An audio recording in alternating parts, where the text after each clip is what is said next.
Okay, so in preparing your store listing, there's a few things that you'll need to do. Your title, which is probably the most important part of the whole process, needs to be appealing and describe what your app is about.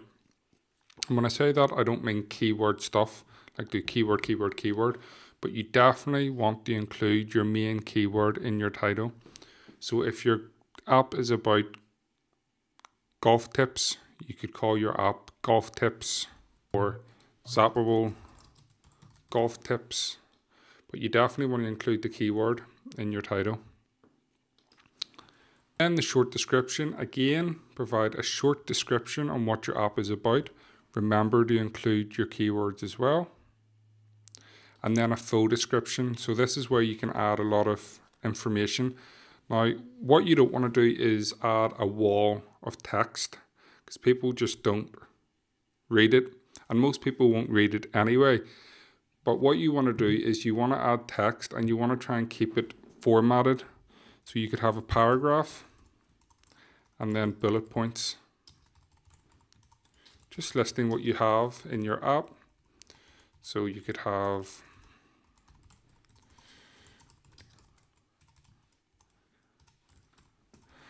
video training gallery on how to improve your golf swing. Then you could have another bullet underneath and so forth. So you don't need to take up the whole 4,000 characters, but you want to provide a good bit of information about what your app is about. And then this is the important part, the graphic assets. This is what most people will look at, and looking at these will make them basically make the decision about whether they're going to install your app or not. You want to make sure your screenshots give a good representation of your app.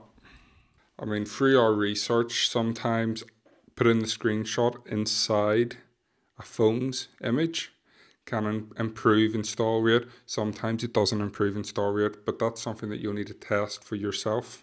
So you want to take a screenshot of all the most important sections of your app. You can take these screenshots either by installing the app on your device and taking the screenshots on your device. Not sure how to do that, just go to Google, type in what your device is, like a Samsung Mini S4.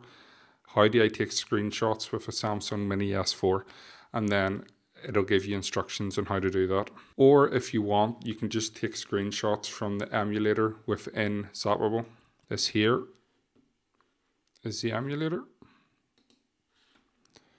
Next, you need your high-res icon. Again, very, very important. What that is, this here is your high-res icon. So you can see it's the first thing, the title, the high-res icon, and the star rating of your app is the first thing users will see. Let's just type in golf training app. Don't even need to put out. So there you can see, there's the high-res icon, there's the screenshots, there's the star ratings, and then there's how many installs it currently has. And that will be your full description, so you can see here. So your high-res icon needs to be a 512 by 512, and it should usually be the same as the app icon that you added in the look and feel section within Zapable. And a feature graphic. Now it gives you all the sizes for these. A feature graphic is just going to be a promotional style graphic. So I know some users who get the splash screen up there off their app, turn it sideways. Not just turn the image sideways, but make the whole image a horizontal styled image and then use that for their feature graphic. You can visit image galleries and create your own image using any image tool. It's purely up to you where you want to go to get this, as it's something that we can't do for you. It has to be a true representation of your app.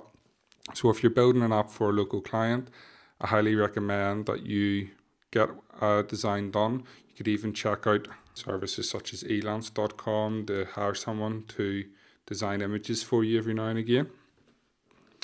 Promo graphic, it's purely up to you. It's not necessary. You'll see the star icon. These are necessary. These aren't. So that's purely up to you if you want to add them. A promo video, I highly recommend you add a promo video as well if you have a video creation tool. I mean, there's plenty of them about. And you can just do a video promoting your app, what's in your app, the benefits people can get from installing your app. Next, you have categorization. Is it a game or is it an app? Then you need to select the category. It's important that you select the right category for what your app is. If your app is a golf training app, you could do sports or you could do health and fitness, but make sure you select the right category. Content rating is another one. If you need to have a read of their guidelines, depending on what kind of apps you're making. If you're making apps that maybe contain any partial nudity or things like that, then you need to consider applying a higher content rating, or else your apps will get rejected. For this example, golf training, well, that will be available for everyone. And then you'll see new content rating. You need to complete a rating questionnaire and apply a content rating. You only do this once you have your APK uploaded. It's just to apply a content rating to your app to make sure your app is placed into the correct age range. And then at the bottom you'll see privacy policy. You don't need to submit a privacy policy straight away. I do recommend that you have a privacy policy on your website and you can just use it for each app that you submit. Several free privacy policy makers out there. You just need to search Google free privacy policy maker and you'll be able to use it and fill in the relevant details that are in relation to your app.